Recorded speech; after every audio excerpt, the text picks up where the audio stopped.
Okay, hopefully by now in this series you've learned so much about anxiety, why it happens, what fuels it, and how to shift it. But here's an even deeper or meta level challenge here, right? That you'll find even after you, for instance, do the full anxiety program that I offer and you've learned how to stop your anxiety. The challenge is, how do you then keep from sliding back into old patterns of being anxious, right? And one of the underlying archetypes and patterns that we will often have when we have a lot of anxiety is that there will be this unconscious rule or archetype that we still follow.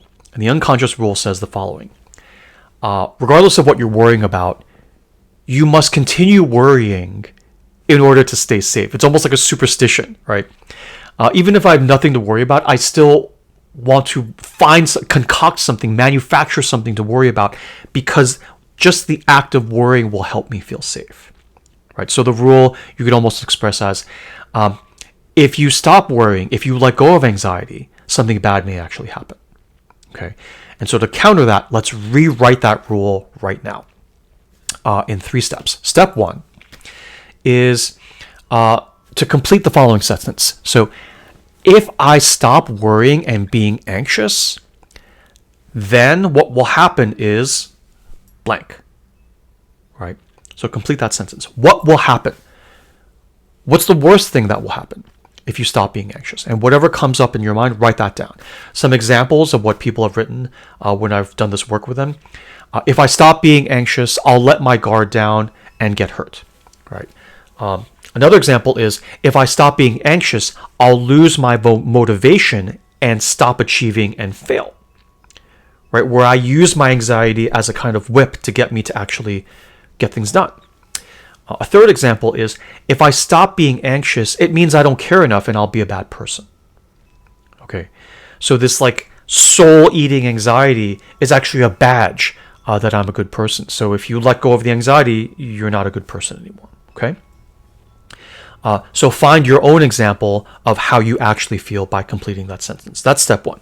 Now step 2, ask yourself, is this statement actually true? Right, so the first thing, when you look at the statement you've written, you can ask yourself, okay, where did I get who taught me this? Oh, it was mom, it was dad, it's always, right? So who taught you this? Where did you get it from? Okay, another question you can ask is, has this always been true? Have there ever been times in my life when I did release anxiety and things actually worked out just fine? Okay. And a third angle is, can you think of anyone in your life where they don't live by this rule, right? They're not anxious all the time, and they still succeed, they're still a good person, and nothing bad happens to them, okay? And if you can think of a person like that, then the natural question is, so why is it okay for them to let go of anxiety, but it's not okay for me? Okay.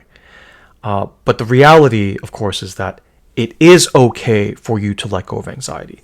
Like in the previous videos in the series, we talked about childhood sort of hidden agreements. And hanging on to anxiety is its own form of childhood hidden agreements, right? Where if I find something to be anxious about, I will feel safer. And actually, if you're okay with that, right, then carry on, no action needed. But if you're like, no, I want to minimize the anxiety in my life, I've lived with it for too long, it's costing me too much, then you want to go through this exercise. And let me give you step 3. So step 3 is to write a new sentence that will then challenge and rewrite the old one. So examples are, I can stop being anxious and I'll still be safe. Another example is, I can feel calm and still be motivated to get things done. And that's a very interesting one, because once you are calm and motivated, what you will find is that while you're calm and not fearful, it's hard for you to be motivated to do the things you don't actually want to do. Right? Anxiety is often a whip of fear that makes us do things we don't actually want to do. So when we take away the whip of fear, we can still do things, but only the things that we do out of love, not fear. Only the things that we actually have enthusiasm for. And so if you write the statement as, I can feel calm and still be motivated, and you stick with it, eventually you will start to, and this is scary for some people, you will start to move away from the things you're doing out of fear and obligation, and start moving toward the things you are doing from a sense of love and joy and passion and bliss. Okay. And while that sounds great, okay, let me tell you, if you're a teenager and in high school and your parents are like, how are you going to get into a good college?